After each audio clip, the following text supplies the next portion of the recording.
Three, two, one. Welcome back to the Garden Hutch. Today we're going to discuss our approach to the 2023 gardens here on the homestead.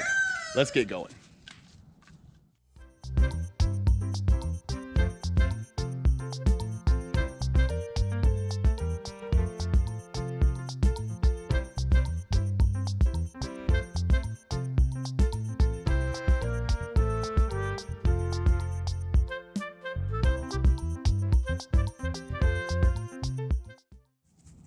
In January, we did a series where we reviewed each one of our gardens' performances in 2022. And during that review process, I noticed something. I had a very narrow approach to gardening last year. There were a lot of missed opportunities, a lot of things that I could do a lot better. So what I did was I took notes, and today we're going to kind of give like a macro overview of the improvements. And over the next few weeks, we're going to go through and talk about each individual garden and the way we're going to take those approaches this year. As I said, overall, we were quite pleased with how our gardens performed in 2022. As we did the review series, though, it became very apparent that I made quite a few mistakes that if I just took the time during the planning process to think a little bit more about, I could have avoided. So one of the things I want to do in this series is kind of talk about the mistakes that we made, how we plan to avoid them, and hopefully some of you folks at home watching this can avoid the mistakes that we made and have a more fruitful gardening season. One of the big mistakes that I made last year was I didn't do enough variety in my garden beds. You know, I would do like a bed that was like here's a Roma tomato bed, and I wouldn't add anything to it, maybe a little basil here or there.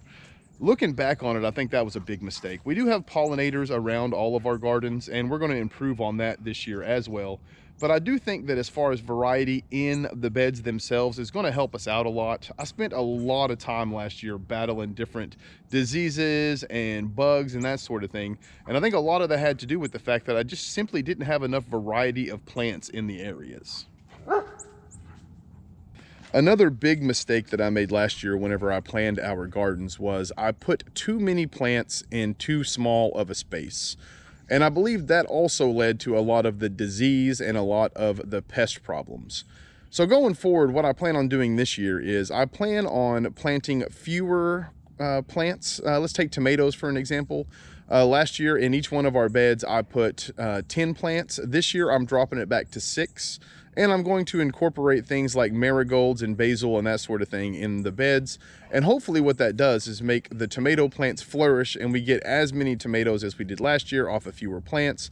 And it also makes caring for them a bit less labor intensive. We also made this mistake when it came to our ground cherries and our cucumbers and our peppers. So my overall goal is to try to increase the yield while decreasing the amount of plants and the amount of labor it takes to produce the vegetables. While we're looking on the macro level, I just kind of want to point out the overall goal, and you'll see this as the series continues, is we want to add a little bit more color to all of the beds. That way we can attract more pollinators and be more consistent as opposed to just getting specific pollinators in specific regions. I mentioned the cucumbers before, and that was a big deal last year. Like our bees would get in the cucumbers, but they didn't help fight off any of the squash bugs. So our cucumbers, we had a mass amount of them, but it was a struggle to keep the bugs off of our cucumber plants. And when I look back on it, it's because I just had a mass amount of cucumber plants and I didn't really have anything else to bring in any sort of predators or to discourage the bugs from getting there. So that's going to be a theme we'll see over the next few weeks. Speaking of, what we're going to do is, going forward, every Friday at 5:30 p.m. for the month of February, we're going to do one of our gardens. So we're going to start with the old garden, we'll move to the top garden and then the pallet garden. And we'll go more into like a detail of exactly what we're going to plant, how many of them, what companion plants that we want to go with these and why. Also what we're going to use for colors and to attract the pollinators.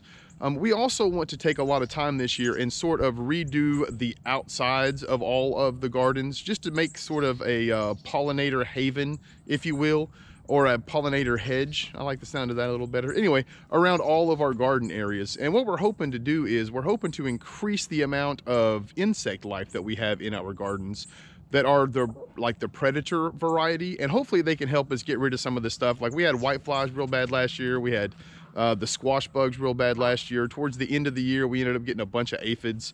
So, you know, if you can bring in things like dragonflies and ladybugs and that sort of thing, it's going to help out a lot. As always, I appreciate all you folks that have made it out here till the end. Until next time, I hope everyone takes care of themselves. Peace.